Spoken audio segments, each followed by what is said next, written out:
The inverse of a relation is found by interchanging x and y, which just means switching your x and y coordinates.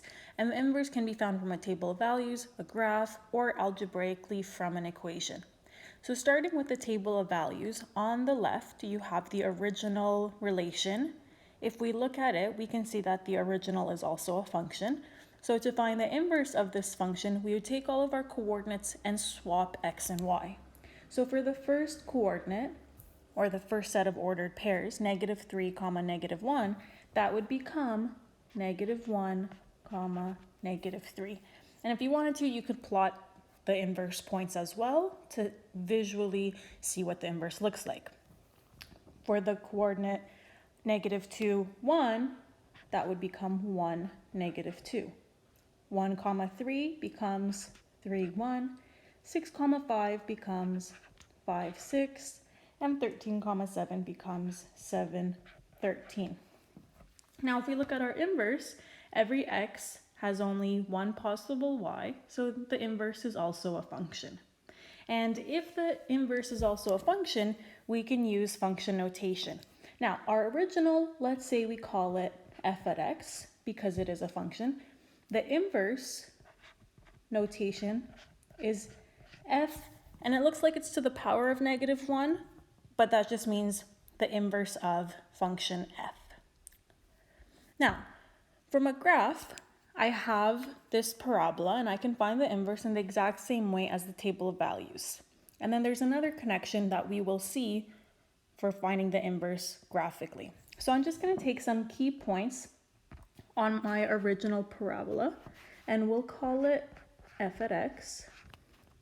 I'm going to use the vertex, which is at -4, 3. I'm going to use these two coordinates, and that's all that seems to be a nice coordinate. I see exact integer values for the x and y's. So I'm going to take these points and I'm going to interchange them. So instead of this -4, 3, I will write the coordinate 3, -4. So the inverse will be right here, 3, -4.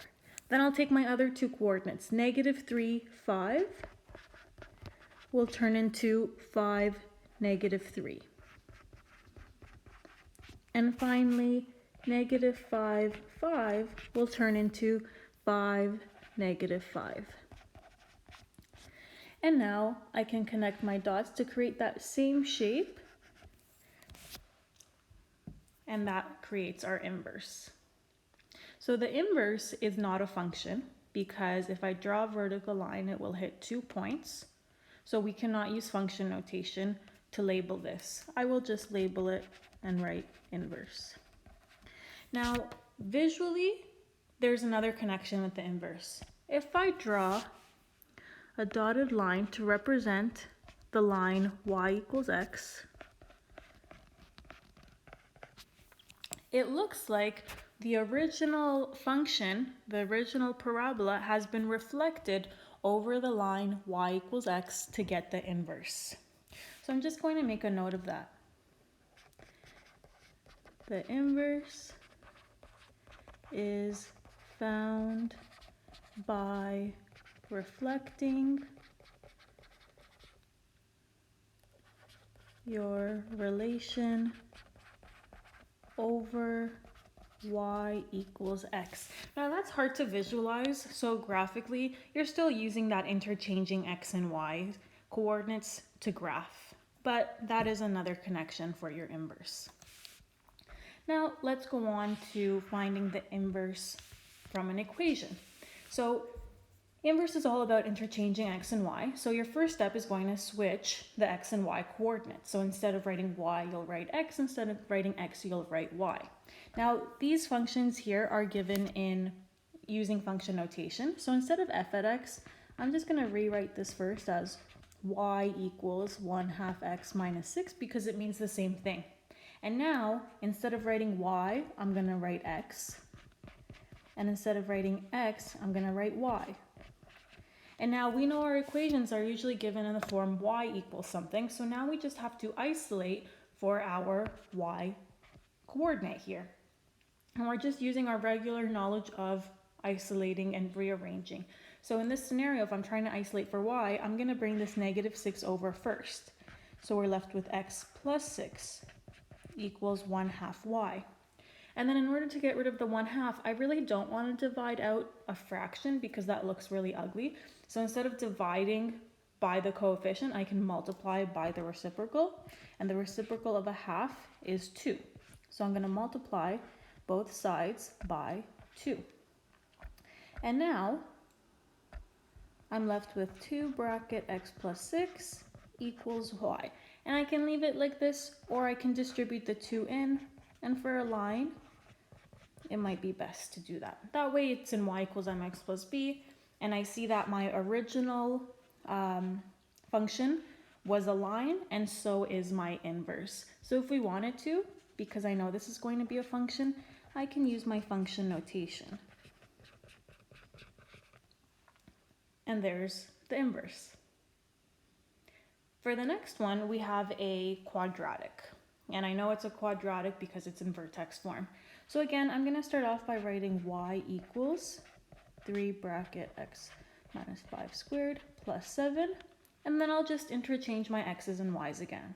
So I'm going to rewrite this as x equals 3 y minus 5 squared plus 7. And now my goal is to isolate for this y. So in order to isolate for the y, I'm going to have to bring things over.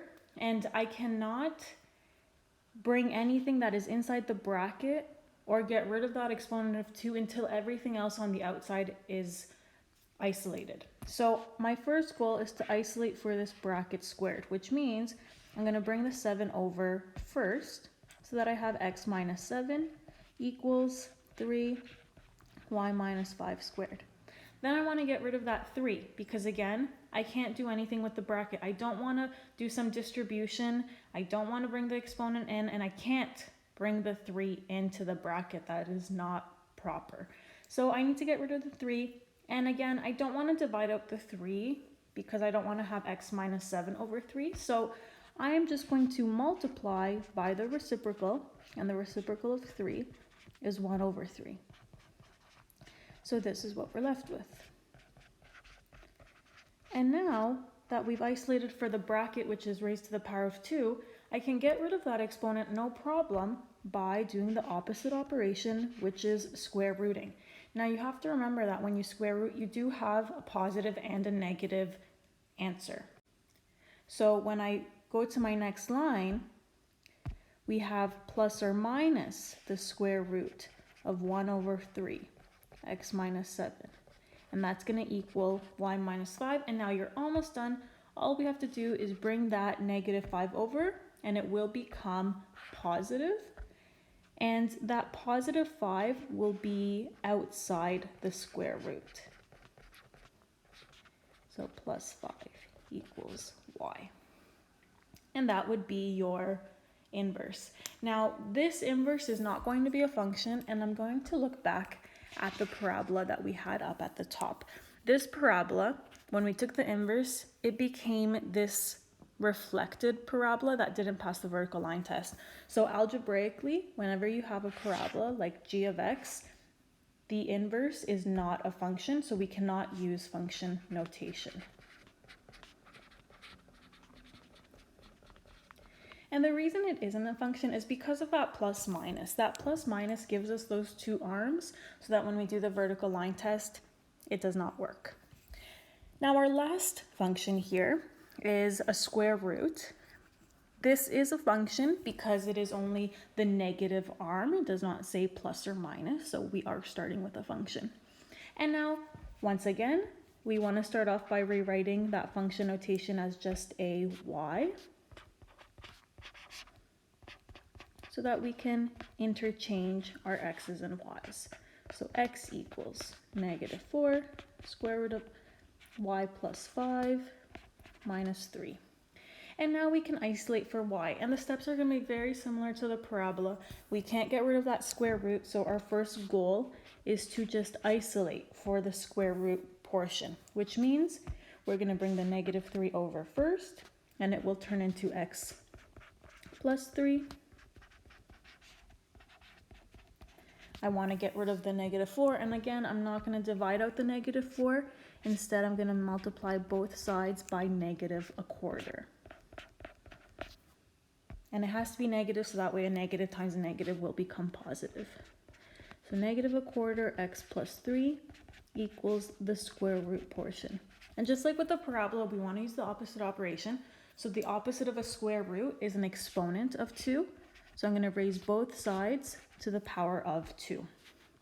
So then I'm left with -1/4 x plus 3 all squared equals y plus 5. And now I can bring that 5 over, and it will be outside that exponent and bracket.